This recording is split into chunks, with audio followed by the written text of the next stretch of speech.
ইরানের রাজধানী তেহরানে গুপ্ত হত্যার শিকার হয়েছেন ফিলিস্তিনের স্বাধীনতাকামী সশস্ত্র সংগঠন হামাসের প্রধান ইসমাইল হানিয়া। বুধবার সকালে তেহরানে তার বাসভবনে হামলা হলে হানিয়া এবং তার এক দেহরক্ষী নিহত হয়েছেন বলে নিশ্চিত করেছে ইসলামিক রেভলিউশনারি গার্ড কার্পস। খবরটি নিশ্চিত করেছে প্রেস টিভি। তবে কে এই ইসমাইল হানিয়া? ইসমাইল হানিয়া ২৯ জানুয়ারি ১৯৬২ সালে মিশর অধিকৃত গাজা ট্রিপের আল শাতি শরণার্থী শিবিরে জন্মগ্রহণ করেন। শিক্ষা জীবনে তিনি গাজার ইসলামিক বিশ্ববিদ্যালয়ে অধ্যয়ন করেছিলেন বলে জানা যায়। সেই সময় তিনি প্রথমবারের মতো হামাসের সাথে যুক্ত হন। ১৯৮৭ সালে তিনি আরবি সাহিত্যে স্নাতক ডিগ্রি অর্জন করেন। ১৯৯৭ সালে হামাসের একটি অফিসের প্রধান হিসেবে নিযুক্ত হন তিনি। ইসমাইল হানিয়া ইয়াহিয়া সিনওয়ারের স্থলাভিষিক্ত হয়ে গাজা উপত্যকায় হামাসের নেতা ছিলেন ২০০৬ থেকে ফেব্রুয়ারি ২০১৭ পর্যন্ত। ২০১৭ সালের মে মাস থেকে হানিয়া খালেদ মাশালের স্থলাভিষিক্ত হয়ে হামাসের রাজনৈতিক ব্যুরোর চেয়ারম্যান নির্বাচিত হন। সেই সময় হানিয়া গাজা উপত্যকা থেকে কাতারে স্থানান্তরিত হয়েছিলেন।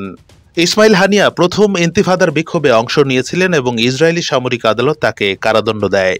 ১৯৮৮ সালে ইসরায়েল তাকে আবারও আটক করে এবং ৬ মাসের জন্য কারারুদ্ধ করে। ১৯৮৯ সালে তাকে ফের ৩ বছরের জন্য কারারুদ্ধ করা হয়। ১৯৯২ সালে মুক্তির পর অধিকৃত ফিলিস্তিনি অঞ্চলের ইসরায়েলি সামরিক কর্তৃপক্ষ তাকে হামাসের সিনিয়র নেতা আবদেল আজিজ আল রান্টিসি, মাহমুদ জাহার, আজিজ দুইয়াক এবং অন্যান্য ৪০০ জন নেতাকর্মীর সাথে লেবাননে নির্বাসিত করে। ১৬ ফেব্রুয়ারি ২০০৬ সালে ইসমাইল হানিয়াকে প্রধানমন্ত্রী মনোনীত করা হয়। তাকে আনুষ্ঠানিকভাবে ২০ ফেব্রুয়ারি রাষ্ট্রপতি মাহমুদ আব্বাসের কাছে উপস্থাপন করা হয় এবং ২৯ মার্চ ২০০৬-এ শপথ গ্রহণ করা হয়। হামাস এবং ফাতাহের মধ্যে একটি জাতীয় ঐক্য সরকার গঠনের প্রক্রিয়ার অংশ হিসেবে ১৫ ফেব্রুয়ারি ২০০৭-এ ইসমাইল হানিয়া পদত্যাগ করেন। তিনি ১৮ মার্চ ২০০৭-এ একটি নতুন মন্ত্রিসভার প্রধান হিসেবে একটি নতুন সরকার গঠন করেন, যাতে ফাতাহ এবং হামাসের রাজনীতিবিদদের অন্তর্ভুক্ত করা হয়। ২০০৭ সালের জুন মাসে গাজা যুদ্ধের মধ্যেই রাষ্ট্রপতি মাহমুদ আব্বাস ঐক্য সরকার ভেঙে দেন এবং জরুরি অবস্থা ঘোষণা করেন। হানিয়াকে সে সময় বরখাস্ত করা হয় এবং আব্বাস গাজা ও পশ্চিম তীর শাসন করেন রাষ্ট্রপতির ডিক্রির মাধ্যমে। ২০১৬ সালের দিকে ইসমাইল হানিয়া গাজা থেকে কাতারে স্থানান্তরিত হন। সবশেষ ২০২৩ সালের ৭ অক্টোবর ইসরায়েল হামাসের আক্রমণের দিন হানিয়া তুরস্কের ইস্তাম্বুলে ছিলেন।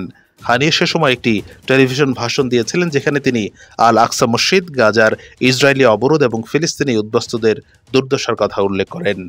গত ১০ অক্টোবর তিনি বলেছিলেন, যুদ্ধ শেষ না হওয়া পর্যন্ত হামাস ইসরায়েলি বন্দীদের মুক্তির বিষয়ে বিবেচনা করবে না।